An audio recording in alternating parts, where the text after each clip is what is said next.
Mysterious powers dwell in the weapons I create. They're magical weapons that never break, never rust, and guide their owners to victory. Years ago, some people were afraid of my weapons, and they often chased me out of their shops. Master was the only one nice enough to take care of me. He died from a disease a long time ago, though. Now that I've taken over Master's shop, at the very least, I've got to protect it. Not only that, but if people have strong weapons, there will be no more deaths, and no more crying. That's why I kept creating weapons, ones that were strong, ones that would keep their owners alive, like magic. One day, there was talk in town about how our country's military had been decimated by an enemy witch squadron. The witches formed shields that deflected everything away, preventing any of our attacks from getting through. My weapons are augmented with magic power, but apparently they were useless against those shields. That witch squadron's quickly invading the land, and before long, they'll be at our doorstep. I've got to do something. I'm a witch and a blacksmith, so there must be something only I can do. That's it. I'll try increasing the magic power I augment my weapons with. Their usual amplified strength just won't cut it anymore. I've got to use an even greater amount of magic power. It'll take time, but I will get it done. Since then, I tenaciously focused magic power into my weapons, to fight against the witch squadron, to protect as many of the townsfolk as possible, and to create a power that'll decimate the enemy. After a great deal of trial and error, it was finally complete. By pouring every ounce of my magic power into it, I created a weapon that could break through those witches' shields. A magic sword. It had the might capable of annihilating 100 soldiers in a single swing. It was a true symbol of power. Its might will crush the spirits of anyone who lays eyes on it, and wars will end in an instant. Back then, I felt so proud of these hands that created a weapon that would protect everyone. When the witch squadron finally came and attacked us, the army used my sword. Then, tragedy struck. A single swing decimated the witch squadron. The battlefield was littered with what remained of the witches, and among them, a little girl. What in the world did I... That isn't the weapon I created. It's just a tool for murder. At that moment, I finally realized what it truly means to end a war, and what I did to achieve that. I took one look at my hands, and all I saw was filth. I quit being a blacksmith. My weapon did protect lives, but it also stole many more of them away. And the sight of all those bodies I was holding onto false beliefs. In the end, weapons are nothing more than tools for murder. Days passed by.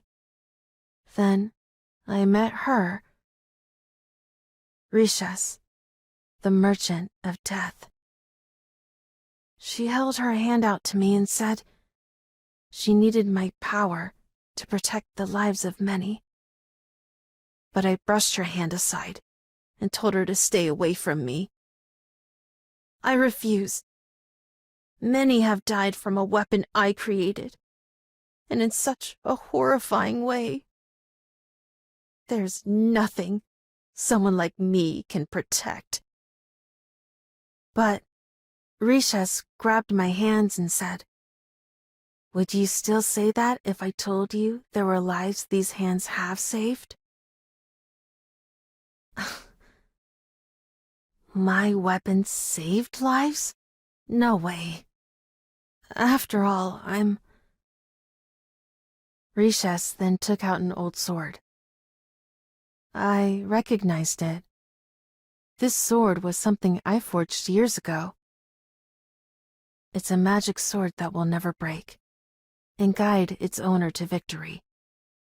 When I forged this sword, the only thing I thought about was protecting lives. Thanks to this sword, everyone survived. Here's your proof. Rishes then handed me a bundle of letters. They contained the words of gratitude of many people. Rishes says she's been searching all over for me to make sure I get them. Ah, that's right. I was making weapons to protect lives, not destroy them. But the threat of the witch squadron scared me into creating a weapon that steals lives away. No more mistakes. This time, I'll swing my hammer like how I did before, and create weapons that protect lives. Magic weapons made only for keeping their owners alive. I'll be the one who decides who's worthy of wielding your weapons, so keep on making them. Weapons that protect lives. With those words, Rishes became my own personal merchant. There are many people who need my weapons for protection. Rishes delivers my weapons to them. Among them are people who need weapons for killing.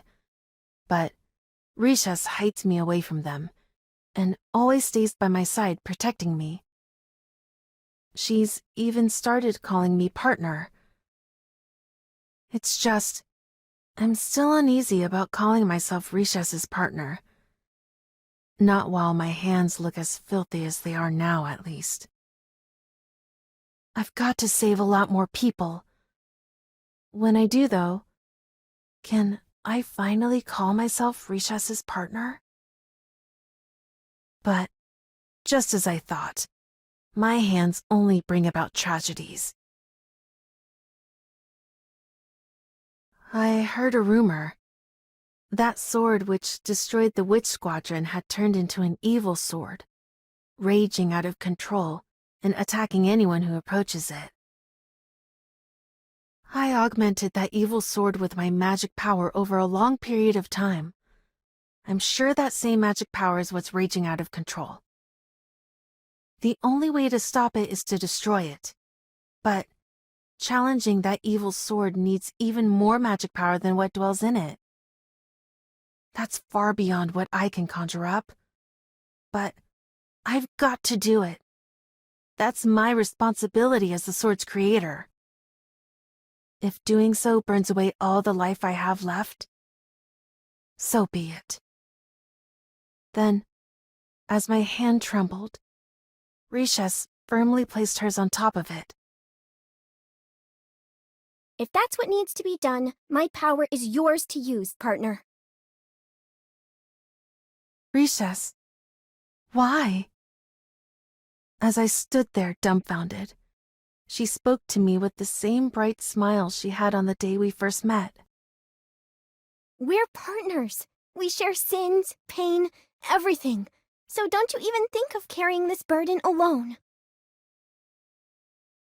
In actuality, I knew I shouldn't involve Rishes.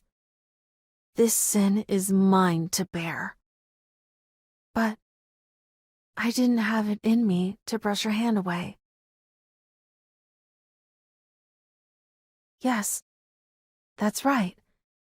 I create, and Rishes delivers. That's who we are. From this point on, I'll keep creating weapons that protect lives, using these hands that Rishes, that my partner, believes in.